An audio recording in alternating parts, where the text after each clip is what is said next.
एक भैया हमारे घर पे काम करते थे मेरे पापा के साथ। मेरे पेरेंट्स बहुत ट्रस्ट करते थे वो भैया को। ये जो भैया है हाँ, he was trying to physically abuse मी।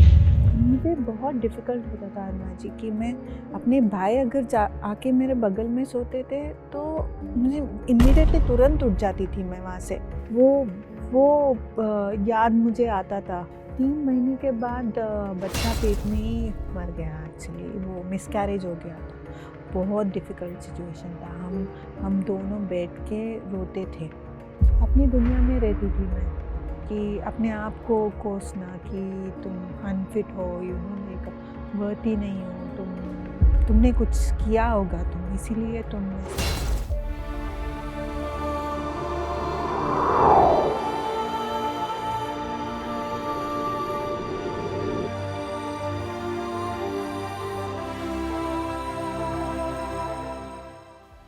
नमस्कार मित्रों, पीएमसी हिंदी के खास कार्यक्रम आत्मा की यात्रा में आप सभी का स्वागत है।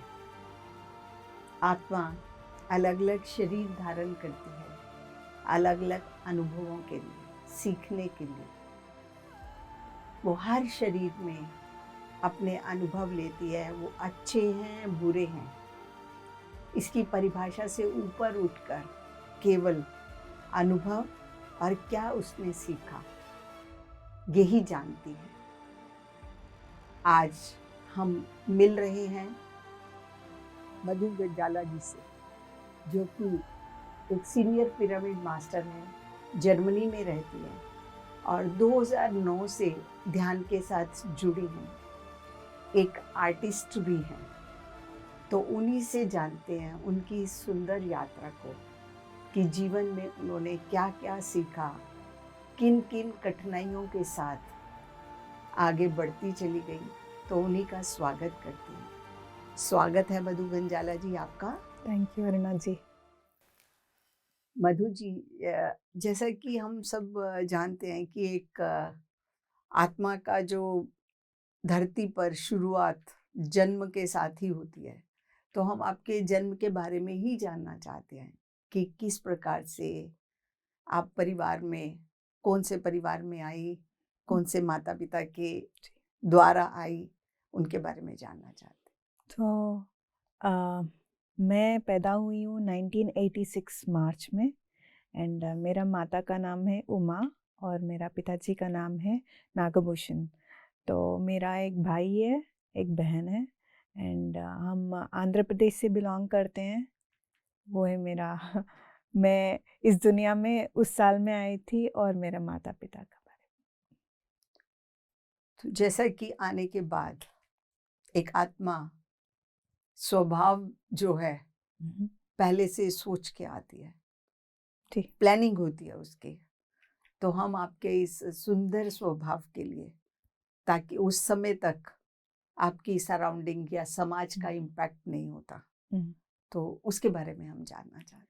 तो मेरा बचपन ऐसा था कि या फिर मैं अकेली नहीं बोलना चाहती हूँ क्योंकि मेरे बहन और मेरे भाई तीनों का बचपन ऐसा हुआ था कि मेरे मम्मी जो है हर रात को हम जब सोते थे उससे पहले हर हर रोज़ बिना मिस किए कहानी पढ़ती थी हम सबको।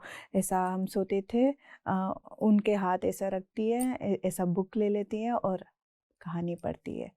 तो वो सीड पहले से ही मम्मी ने अच्छा सा डाल दिया कि कैसे हमको रहना है, कैसे हमको सोचना है, कैसे हमको बात करनी चाहिए। तो वो बचपन से ही हमको बिफोर सोसाइटी से इम्पैक्ट करने से पहले ही हमारे मम्मी ने हमको ऐसा परवरिश दे दिया हमको। और मेरे पिताजी जो है बहुत अच्छे हैं, दिल से बहुत अच्छे हैं। ऐसे कि लगता है कि वो बच्चे ही हैं, पर दिखते हैं बहुत लायन जैसे। उनके जो काम होते हैं लायन जैसे दिखते हैं, पर अंदर बहुत नरम है मेरे पिताजी। एक नारियल की तरह। नारियल की तरह, बिल्कुल नारियल की तरह। जब हम जानते हैं उनको तब उनके बारे में पता चलता है कि वो कितने सेंसिटिव है बहुत। अगर नहीं जानते हैं तो लोग सोचते हैं कि कठोर गुस्से दिल के कठोर दिल के हैं, आदमी। किसी के सुनते नहीं है। नहीं, बिल्कुल नहीं। तो मेरे माता पिता तो बहुत अच्छे हैं। मैं उन्हीं के लिए आई हूँ इस दुनिया में, और I have chosen them actually. Hmm. या आपको क्या पसंद था? मेरे को बचपन से ही आर्ट बहुत पसंद था। अ, आर्ट का मतलब?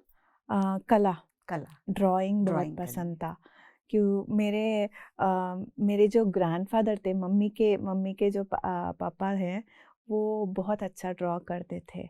And he is an engineer by profession, पर अच्छा ड्राइंग करते थे। एंड बहुत इंस्पायर करते थे, बहुत इंस्पायर करते थे।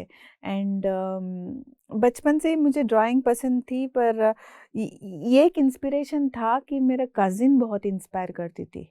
आई मीन, क्योंकि वो मद्रास में रहती थी, हम छोटे शहर में रहते थे, उतना अपॉर्चुनिटीज़ नहीं था उस समय कि ड्राइंग क्लासेस जाने के लिए। मद्रास में तो एक्स्ट्रा ड्राइंग, मेरे जो मम्मी के सिस्टर है वो क्लासेस लेकर जाती थी मेरी कज़िन को। यहाँ पे मुझे बहुत पेन महसूस होता था कि काश मेरा भी ऐसा अपॉर्चुनिटीज़ होता, मैं भी ऐसा एक्सपीरियंस करती, या फिर जाके मैं भी सीख पाती कहाँ पे क्लासेस पे जाके।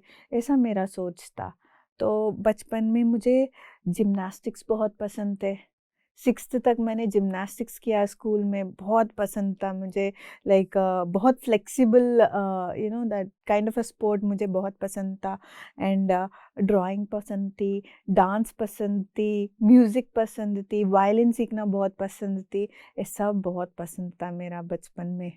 एंड या तो आपके बचपन का कुछ ऐसी कोई, मतलब आपकी इम्पैक्ट आपके ऊपर पड़ा हो ज़्यादा जब आप छोटी थी, तो कुछ ऐसा इम्पैक्ट हाँ, किसी भी कारण से पड़ा हो? का इंसिडेंट इम्पैक्ट बहुत किया मेरे लाइफ में, कि नेगेटिवली इम्पैक्ट किया। कि एक भैया हमारे घर पे काम करते थे मेरे पापा के साथ, तो वो मेरे मेरे पेरेंट्स बहुत ट्रस्ट करते थे वो भैया को।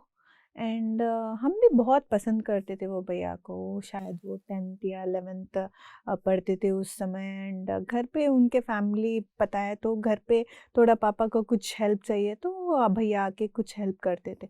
एक समय ऐसा ऐसा हुआ था कि मेरे मम्मी पापा नहीं थे घर पे, और भैया को बोल के गए कि बच्चे हैं घर पे, तुम देख लो करके।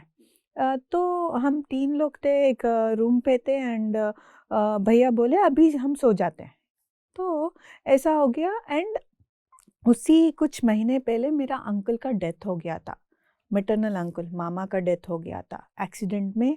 बहुत पसंद करती थी वो मामा को, उनका डेथ हो गया था।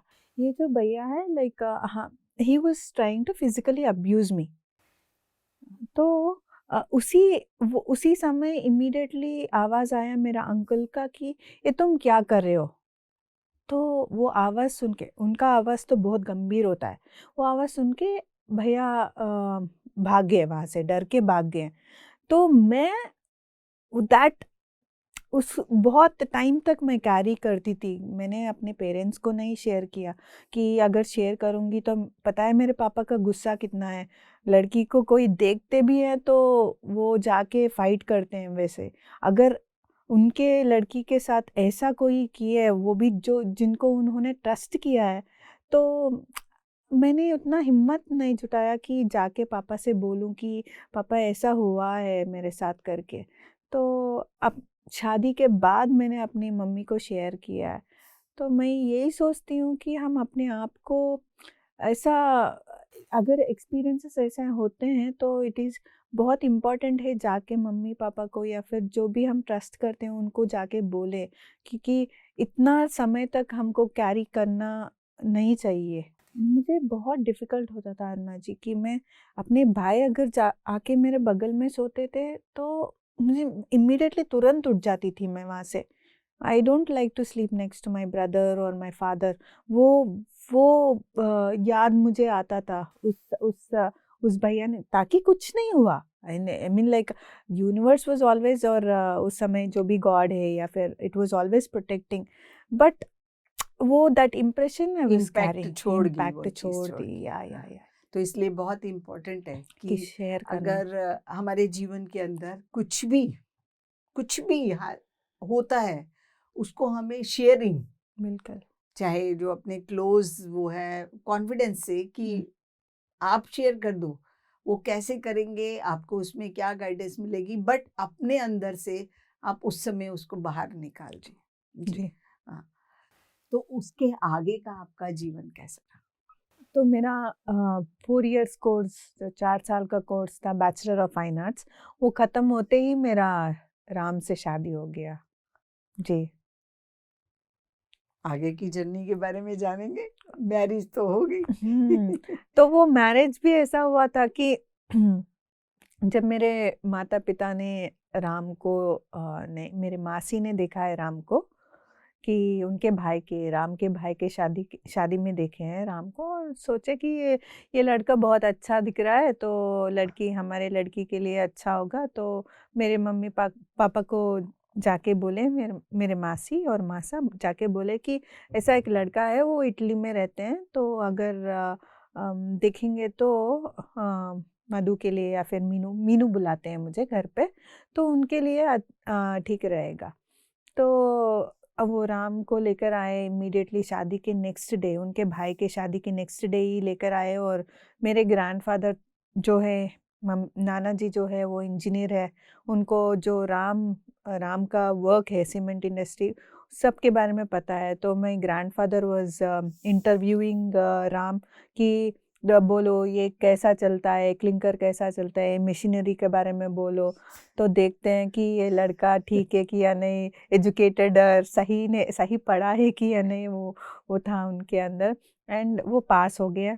एंड वो मेरे पापा स्वभाव देखते हैं, कैसे संबोधन, कैसे जैसे कि जी आई मीन लाइक विनम्रता, वो जो बोलते हैं, वो ये लड़की के अंदर है कि या नहीं, वो मेरे पापा देख रहे थे। मेरे मम्मी ये देख रहे थे कि ये मेरे बेटी को खुश रख पाएगा कि या नहीं। वो सबका अपने अपने एंगल अपने से अपने देख रहे। एंगल से देख रहे राम को तो पता ही नहीं चला कि वो वहाँ पे क्यों बैठे हैं। ही वॉज नॉट अवेयर कि वो कि उनको ऐसा लड़की के लिए ऐसा हो रहा है। उनके फैमिली मेंबर्स बोले कि चलो किसी के घर जाते हैं, वहाँ पे उनको इंटरव्यू हो रहा है। जब ही लेफ्ट देन मेरे फ़ोटो दिए, और देखो अगर ये लड़की अच्छा लगी तो हम we will take it forward करके। तो राम को तो अच्छी लगी मैं, एंड मैं उस समय हैदराबाद में थी। मेरे मम्मी-पापा कॉल किए एंड बोले कि हमने एक लड़का को देखा है, ठीक लग रहे हैं। अगर आपको आके देखना है, अगर आप रेडी हैं तो tell us, we are okay. Then बिना राम का फ़ोटो देख के, बिना बिना उनसे बात किए, मुझे लगा कि ये सही है, दिस इज़ द वन। पता नहीं क्यों उन्होंने ज़्यादा डिटेल्स भी नहीं दिए हैं राम के बारे में, पर पता नहीं मुझे लग रहा है कि दिस इज़ द वन। तो मैं गई, नेक्स्ट 2 डेज़ के बाद मैं गई होम टाउन, एंड वहाँ पे राम से मिली, एंड इंस्टेंट वो कनेक्शन हो गया कि एक दोस्त मिल गया, फॉरएवर दोस्त, जो खुल के कुछ भी बोल सकते हैं, वैसा दोस्त मिल गया। ऐसा नहीं है कि हस्बैंड, ऐसा ऐसा ऐसा नहीं था वो एक कंफर्ट दे रहे थे पहले मीटिंग में ही, जैसे हम बात कर रहे थे, तो वो बहुत अच्छा लगा मुझे। तो हाँ बोल दिया। तो जब हम देखे उसके 6 मंथ्स के बाद हमारा शादी हो गया। अप्रैल में देखे एंड नवंबर में हमारा शादी हो गया 2008 में। या आपकी मैरिज हो गई और मैरिज में आपको इटली जाना था। हाँ इटली जाना था, क्योंकि मैं तो आर्ट बैकग्राउंड से हूँ। मैंने तो बैचलर ऑफ फाइन आर्ट्स किया है, और इटली में तो आर्ट्स का बहुत फेमस है, जहाँ वहाँ पे मास्टर्स कर सकते हैं और आगे की पढ़ाई कर सकती थी मैं वहाँ पे। तो मैं वो सोच रही थी कि मैं इटली जाऊँगी राम के साथ, वहाँ पे ये सब आप ये करूँगी। सपने देख रहे हाँ, थे। सपने देख रहे थे। वो वहाँ से इटली से वीडियो कॉल कर रहे थे और दिखा रहे थे, देखो हमारा ये घर है, आज तुमको अच्छा लगेगा, वो सब हो रहा था। तो मैं माइंड में फिक्स कर दिया कि हम इटली जाएँगे। देन 1 2-3 वीक्स बिफोर, हमारा शादी का 2-3 वीक्स बिफोर, उनका कुछ वीसा वीसा इश्यूज आ गए हैं वहाँ पे, एंड वो कंपनी ने बोला कि तुमको इटली में नहीं रहना है, तुमको इजिप्ट जाना है। अभी लाइक हमारे पूरे राम सोचे कि हमारे घर में ये बात सुन के कैसे रिसीव करेंगे। इटली तो बहुत एडवांस्ड कंट्री है, इजिप्ट में तो हमने कभी भी नहीं सुना कि वहाँ पे इंडियंस भी रहते हैं करके। You can think about US, Europe, और यहाँ पे पता है कि वहाँ पे कुछ अच्छा है, everything is okay, but Egypt के बारे में नहीं पता था, कि किसी को भी नहीं पता था कि वहाँ पे कैसा रहेगा करके। तो इसलिए वो सोच रहे थे कि मेरे पापा कैसे रिसीव करेंगे अगर बोलेंगे तो कि ये लड़की मेरी लड़की शादी के बाद वहाँ पे जाएगी जो कंट्री में वहाँ पे इंडियंस ही बहुत कम होते हैं।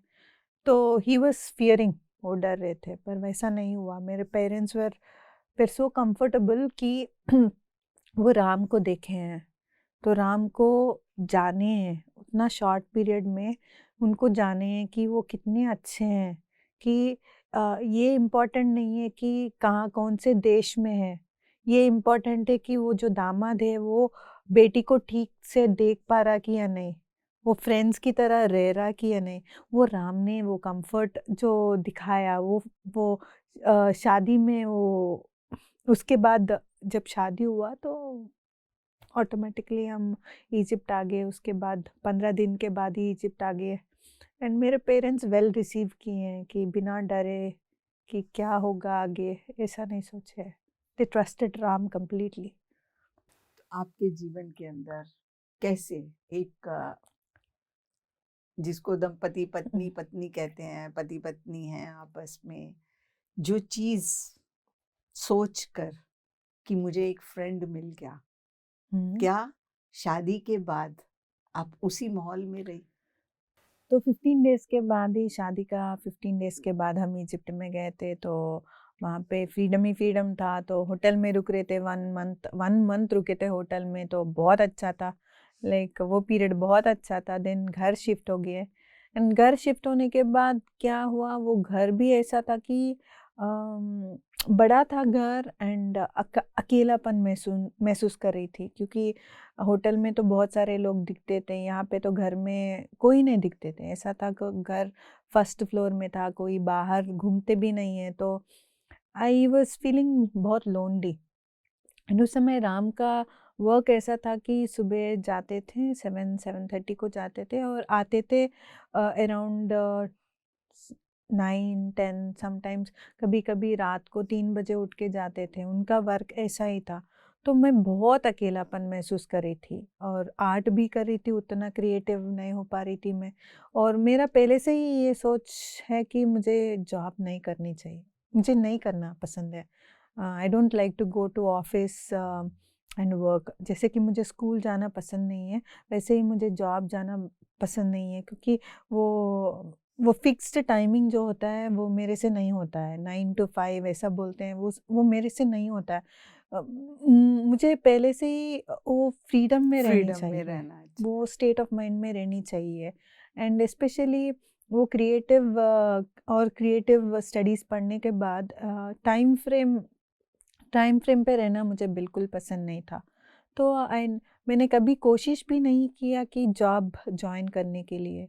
तो इसीलिए मैं घर पे बैठी थी, और I was feeling very lonely talking to parents, but फिर भी इट वाज नॉट वो। कितना फोन करेंगे कितना, आप? उस समय तो व्हाट्सएप नहीं था, तो फ़ोन करना भी बहुत डिफ़िकल्ट था। तो जितना हो सके हम बात करते थे, पर वो अच्छा नहीं लग रहा था मुझे, कि समथिंग वाज़ मिसिंग। ताकि मुझे बहुत प्यार मिल रहा था राम से, and he was very caring and saying yes to everything, पर आई वाज नॉट कंफर्टेबल। मैं अपने आप से कंफर्टेबल नहीं थी वहाँ पे।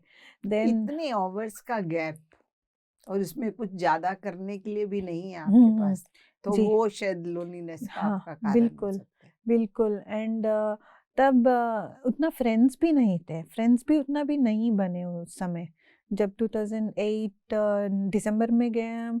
एंड वो स्टार्टिंग में फ्रेंड्स भी नहीं थे, लाइक इंडियंस तो बहुत कम होते हैं वहाँ पे, तो इजिप्शियन से बात करना है तो उनका, मैं सोचती थी उनका लैंग्वेज बात करना है, अरबिक बात करना पड़ेगा, तो इसलिए मैंने एफर्ट नहीं दिया कि फ्रेंड्स बनाने के लिए उस समय। तो 2009 में एक ऐसा टाइम था कि मुझे स्ट्रॉन्ग थॉट आया कि मुझे बिजी रहना है। अभी मैं कैसे बिजी हो सकती हूँ? Only if I become a mother, according to my, मेरे कंट्रोल में क्या है कि मेरे कंट्रोल में ये है कि मैं माँ बनना मेरे कंट्रोल में है, जॉब करना मेरे कंट्रोल में नहीं है। I don't want to do it, मुझे नहीं करना है जॉब, कुछ और चीज़ें नहीं करनी चाहिए, उतना इंटरेस्ट नहीं है। तो अभी मैंने सोचा कि अभी मैं आई बिकम अ मदर, तो अगर मैं माँ बनूंगी तो अपने बच्चे के साथ बिजी रहूंगी, तो ऑक्यूपाइड रहूंगी, तो लोनलीनेस नहीं रहेगा। तो यूनिवर्स या पूछिए, गॉड या पूछिए, तो मैंने उनसे I asked, and then immediately next month I became pregnant. बहुत खुशी था मुझे, बहुत, I was like me and Ram, we were so happy, बहुत खुश थे हम। 3 महीने के बाद बच्चा पेट में ही मर गया, एक्चुअली वो मिसकैरेज हो गया था। बहुत डिफ़िकल्ट सिचुएशन था, हम दोनों बैठ के रोते थे। हम, क्योंकि उनका एज 25 था उस समय, मेरा 22 एंड हाफ था, तो वी वर हमको पता नहीं था कि ये सिचुएशन को कैसे डील करना है। वो बहुत हाँ, ड्रास्टिक सिचुएशन था, बहुत अनफॉर्चुनेट सिचुएशन था। हम इतने खुश थे, हमारे साथ क्यों ऐसा होना है ऐसा? तो वो सोच था, एंड मैं अपने आप को बंद करती चली गई। तो उस समय हमारे बीच में बहुत डिस्टेंस आ गया। We were doing the regular things, but वो डिस्टेंस आ गया कि जब राम आते थे ऑफिस से, मैं रूम जाती थी, बंद कर देती थी अपने आप को। I don't want to come and talk, अपनी दुनिया में रहती थी मैं, कि अपने आप को कोसना कि तुम अनफिट हो, यू नो, लाइक वर्ती नहीं हो, तुमने कुछ किया होगा, तुम इसीलिए तुम ऐसा।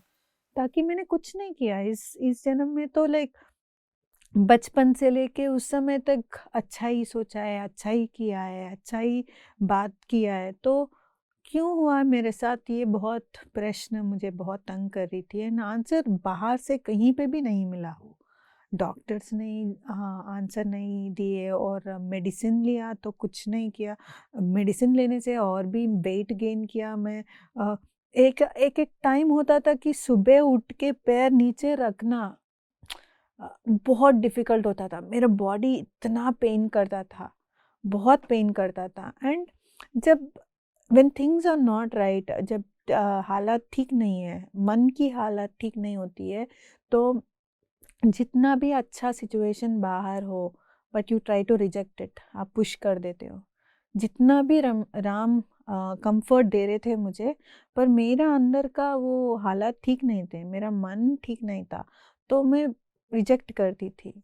And it brought a lot of distance. वो तो हर टाइम पेशेंट है, बहुत पेशेंस है। अगर मैं वो इमोशनली कैरिड अवे होके भी मैं उसे उनसे उनके ऊपर गुस्सा करती हूँ, फिर भी शांत रहते हैं। इतना शांत मैंने किसी को नहीं देखा। बहुत पेशेंट, बहुत बहुत पेशेंट। गुस्सा मैंने ज़िंदगी में 1 या 2 टाइम्स देखा है, उनका गुस्सा। मेरे ऊपर नहीं, कुछ हालात के ऊपर, सिचुएशंस के ऊपर उनका गुस्सा मैंने देखा। अदर दैन दैट मैंने उनका गुस्सा कभी नहीं देखा। उस समय से लेके he is completely composed man. तो और भी मुझे गुस्सा आता था। हम सोचते हैं ना, लेडीज़ जब फाइट करते हैं, उनको भी फाइट करना है, तो हम सैटिस्फाई होते हैं और भी फाइट कर सकते हैं। तो वो मेरा सोच था, ये फाइट क्यों नहीं कर रहा है? ये बात, यू नो, लाइक ये क्यों नहीं कर रहा है? तो वो बहुत डिस्टर्ब करता था, और भी गुस्सा करती थी मैं, फिर भी वो शांत थे। तो मैं एक टाइम तो रिज़ाइन कर दिया कि छोड़ दो, वो, यू नो, लाइक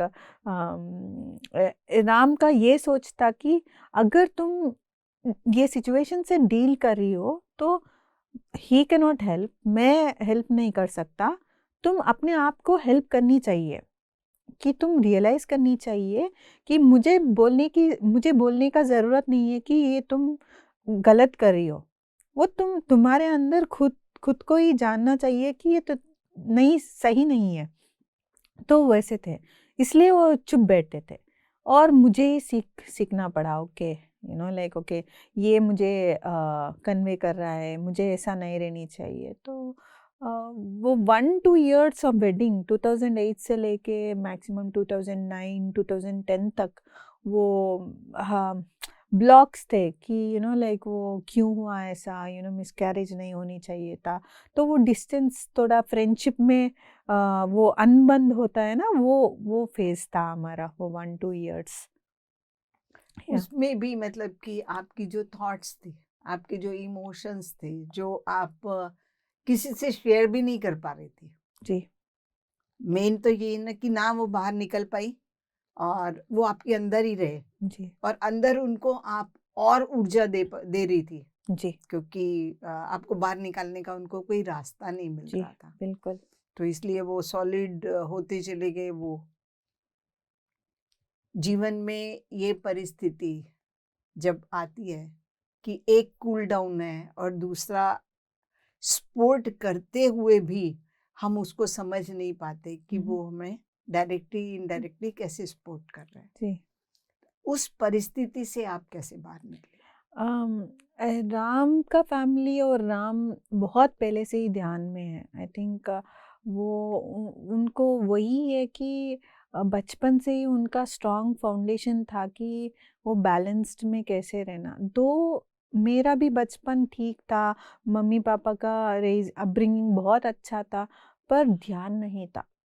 ध्यान का हमारे लाइफ में वो कभी नहीं था। तो इसीलिए वो पता नहीं था कि सिचुएशंस को कैसे डील करें। क्योंकि ट्रैफिक बहुत था, मन में बहुत ट्रैफिक था।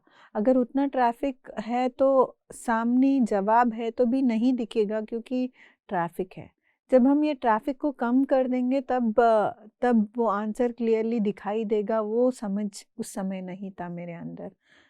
देन मेरे जो फादर इन लॉ है, वो पहले से ही बोलते थे जब हमारा शादी हुआ।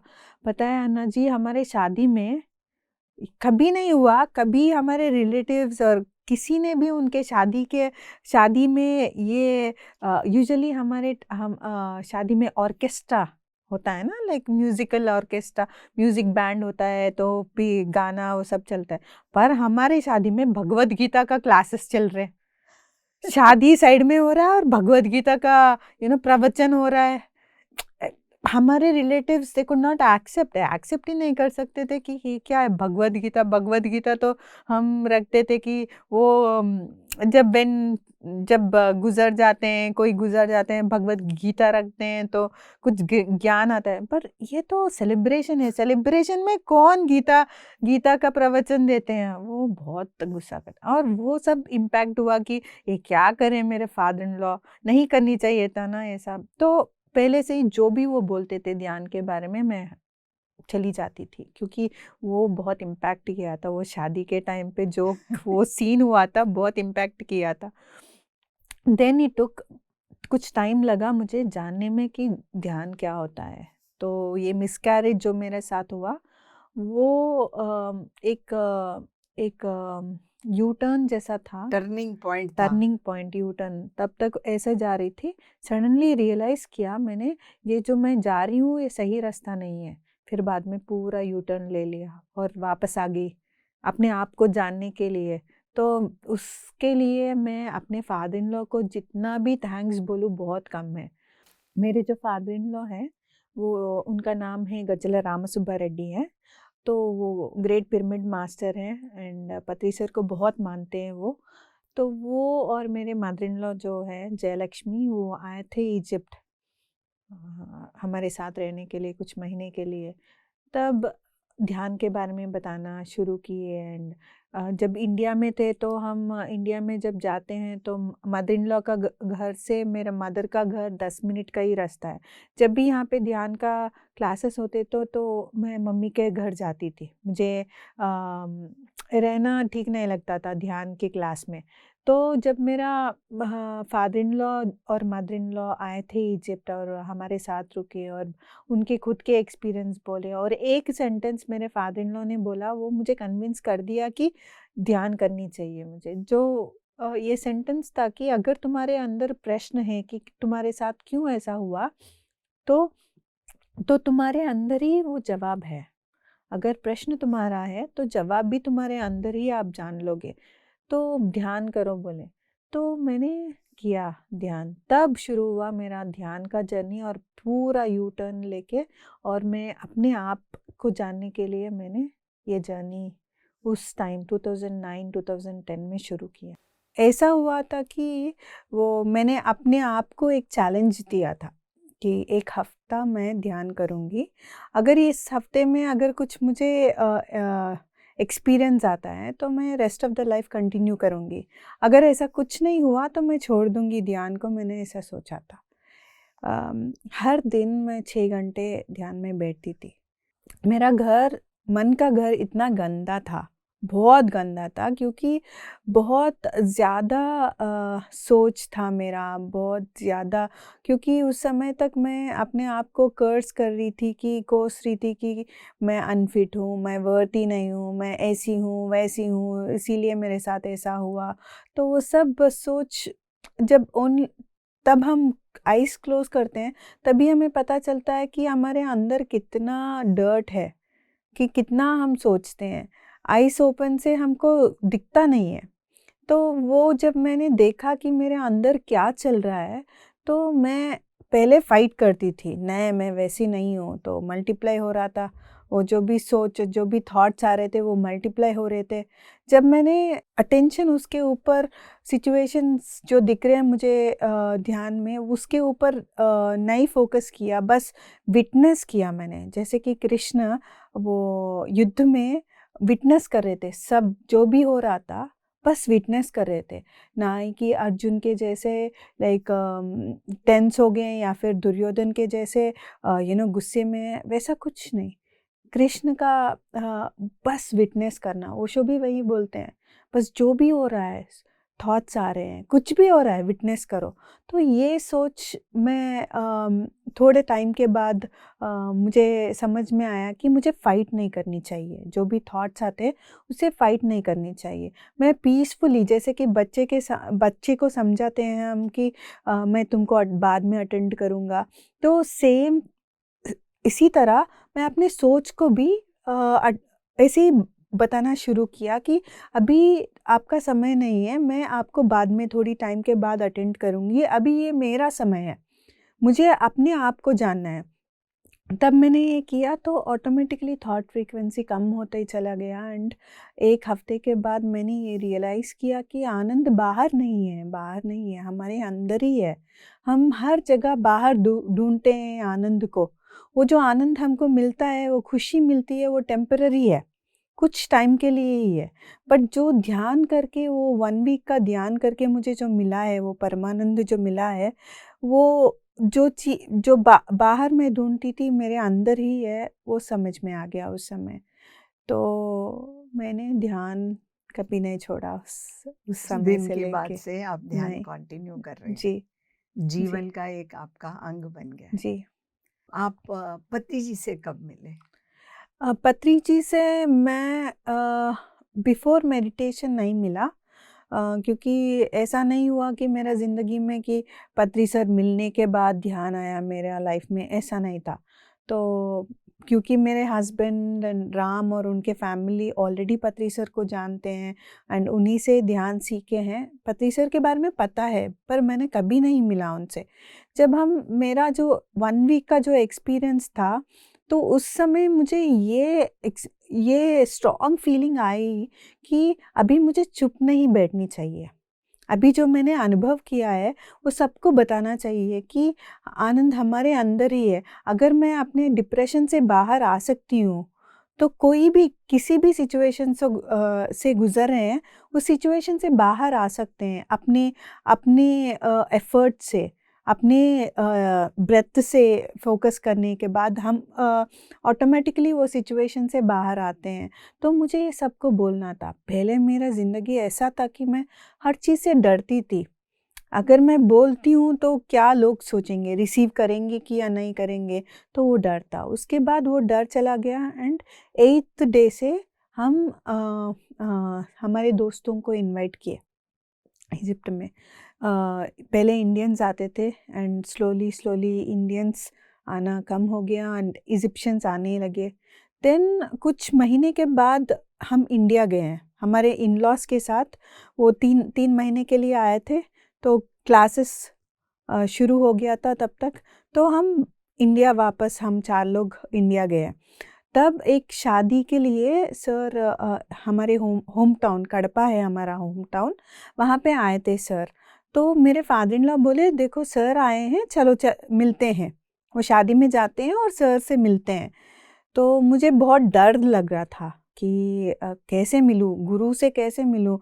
एंड मेरा इतना स्टोरी सुना है पत्री सर के बारे में, सर को इतना गुस्सा आता है।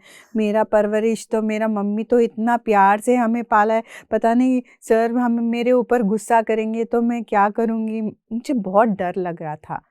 तो क्योंकि बहुत सारे स्टोरीज़ मैंने सुने हैं, पर मुझे ये भी कॉन्फिडेंस था कि अभी मैंने कुछ किया है, तो बिना किए सर के सामने जाना कुछ मतलब ही नहीं है। पर वो ध्यान कुछ महीने के लिए हमने वहाँ पे शुरू किया था, क्लासेस किया था। अभी we feel we are eligible, हम एलिजिबल एनफ है कि हमारे एक्सपीरियंस सर को शेयर करने के लिए। तो मेरे फादर इन लॉ लेकर गए, तो स्टेज के ऊपर सर बैठे थे। तो सर को पता चला कि हम आए हैं करके, तो हमको स्टेज के ऊपर बुलाए। तो पहली बार 3000 लोग थे वो शादी में, 3500 पीपल ऐसा कुछ थे शादी में। एंड वो पहली बार मुझे बात करना है उन सब के सामने कि मेरा ध्यान का अनुभव शेयर करना है। तो बहुत डर रही थी। तब पत्री सर मेरे ऊपर कंधे पे हाथ डाल के बोले कुछ नहीं, डरने की कुछ ज़रूरत नहीं है, अब बोलो।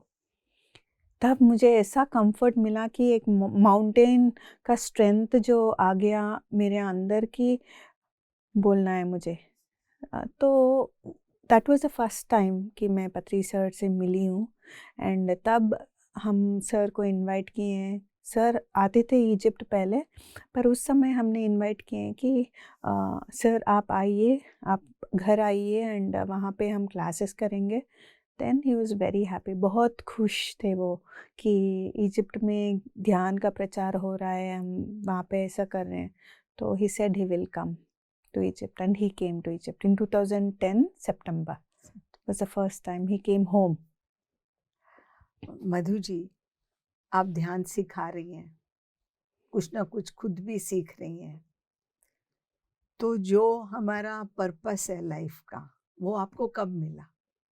मेरा पर्पस ऑफ लाइफ, जब मैं ध्यान के बारे में बोलती हूँ, जो भी आते हैं ध्यान करने के लिए घर पे, कुछ ना कुछ सिचुएशन से गो थ्रू करके ही आते हैं वो लोग ज़िंदगी में। उनको आंसर्स भी चाहिए था, तो वो सब लोग आते थे घर पे। तो जब वो आते हैं उदास उदास फेस से आते हैं, जब वो लोग जाते हैं वापस खुशी खुशी जाते हैं, वो खुशी जो उनके फेस में मैं देखती हूँ वो बहुत इंस्पिरेशन का देता था मुझे। और भी लोगों के पास जाना है, और भी इतने अच्छे स्माइल्स देखना है मुझे। तब मुझे समझ में आया पर्पस ऑफ लाइफ की ऐसा नहीं है कि पहले मैंने नहीं सोचा था कि ये पर्पस ऑफ लाइफ होता है क्या करके। बस ये मुझे आनंद दे रहा था कि उन लोगों का हंसी देख के और स्माइल देख के मुझे आनंद मिल रहा था। तो उस डायरेक्शन में चली गई मैं कि और लोगों से मिलना है। तो बाद में पता चला कि मैं और राम दोनों का पर्पस एक ही है कि हमको जाना है, सबके पास जाना है और उनको सबको बोलना है कि हम जो एक्सपीरियंस किए हैं आप सब लोग भी वो कर सकते हो, वो बताना है। तो उस समय ही मुझे ये रियलाइजेशन आ गया कि यही मेरे जीवन का अर्थ है। हाँ, तो मधु जी, जैसा कि हम बोलते भी हैं और समझते भी हैं कि जो भी हमारे जीवन के अंदर हो रहा है वो हमें कुछ ना कुछ सिखाने के लिए या हमारी मदद करने के लिए वो परिस्थिति हमारे सामने आती है। तो आपके जीवन में भी, चाहे इसको हम बुरा समझें या जो मिसकैरेज था, वो परिस्थिति आपके जीवन में आई आपके अच्छाई के लिए, जी। कि जीवन को आपको जीना कैसे है, समझना कैसे है, हम्म, क्या आपके लिए इम्पोर्टेंट है, वो आपको बताने के लिए आई। जी। तो बहुत अच्छा है कि आपने अपना ध्यान शुरू कर दिया और जीवन को एक नई मोड़ की ओर आप लेकर आई, और अपनी जो भी सिचुएशन थी, जो आपका डिप्रेशन हो रहा था, उससे आपको बाहर निकलने का रास्ता मिला। मधु जी, समय का अभाव है, आपकी इस सुंदर और बहुत ही समझदारी से इस यात्रा को कैसे आपने आगे बढ़ाया, समझा, और जीवन में जिस मोड़ पे आप आकर खड़ी हुई, तो इसको हम और अच्छे तरीके से समझेंगे। आगे भाग 2 में आपसे और बात करेंगे। तब तक के लिए आपसे आज्ञा चाहते हैं। Thank you so much Aruna जी।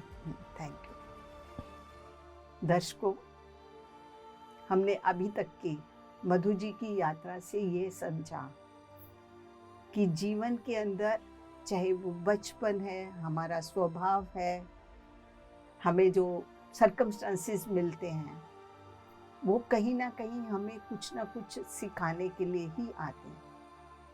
बचपन में जो हमारी आदतें हैं, जो शौक हैं, कैसे हम अपनी लाइफ में अपने ही जीवन के क्रिएटर बन जाते हैं।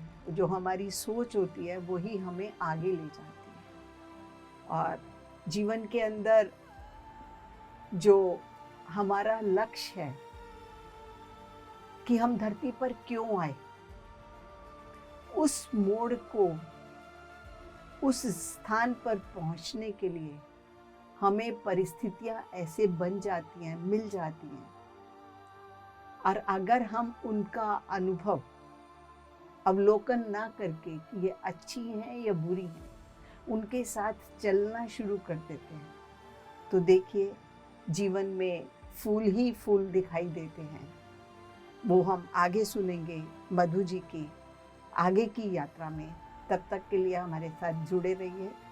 आप सबका बहुत बहुत धन्यवाद। मैंने अपने आप को एक चैलेंज दिया था कि 1 हफ्ता मैं ध्यान करूँगी। अगर इस हफ्ते में अगर कुछ मुझे एक्सपीरियंस आता है तो मैं rest of the life continue करूँगी।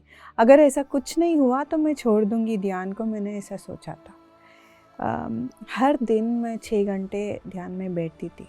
मन का घर इतना गंदा था, बहुत गंदा था, क्योंकि बहुत ज़्यादा सोच था मेरा, बहुत ज़्यादा, क्योंकि उस समय तक मैं अपने आप को कर्स कर रही थी, कि कोस रही थी कि मैं अनफिट हूँ, मैं वर्दी नहीं हूँ, मैं ऐसी हूँ वैसी हूँ, इसीलिए मेरे साथ ऐसा हुआ। आइज़ क्लोज़ करते हैं तभी हमें पता चलता है कि हमारे अंदर कितना डर्ट है।